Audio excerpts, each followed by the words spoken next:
Shoot, I was stalling. I woke up this morning and a line came to me from first letter of John. It says, God is light, and in him there is no darkness at all. My favorite words from that sentence is, at all.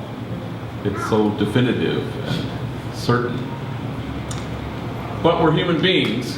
We can't help ourselves, but we can catch ourselves because we're always trying to insert a little bit of the darkness because we don't really fully understand that at all part.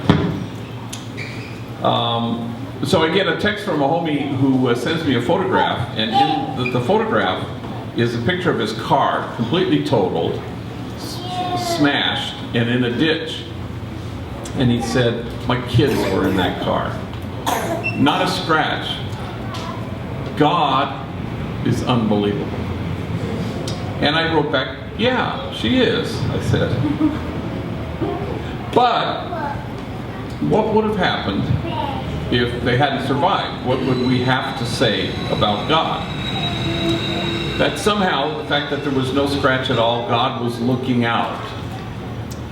But if they hadn't survived, what would we have to say? That somehow God looked the other way. Preposterous. Outrageous.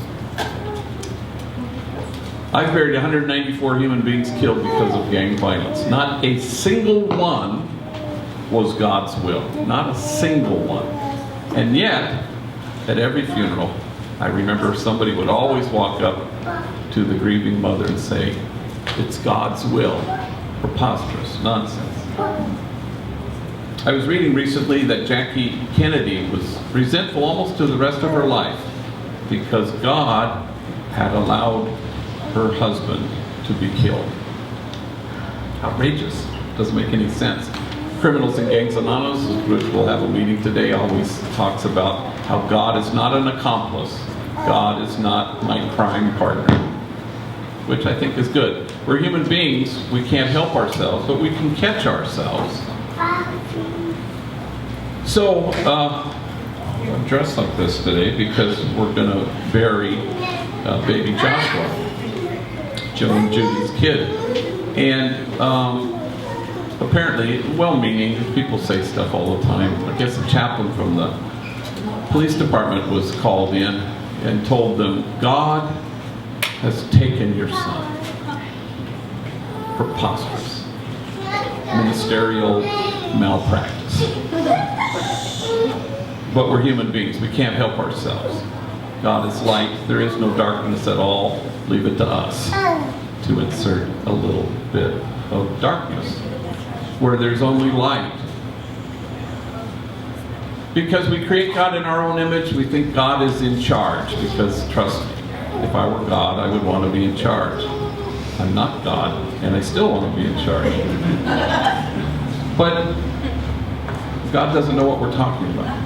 God doesn't want to be in charge. God wants to be central. And there's a big difference to having God at the center. Because if God is at the center, then we will love each other as we are loved, which is the only thing God has interest in. So we say things because we don't know what to say. God needed another little angel. Nonsense. God doesn't need any angels. Things happen.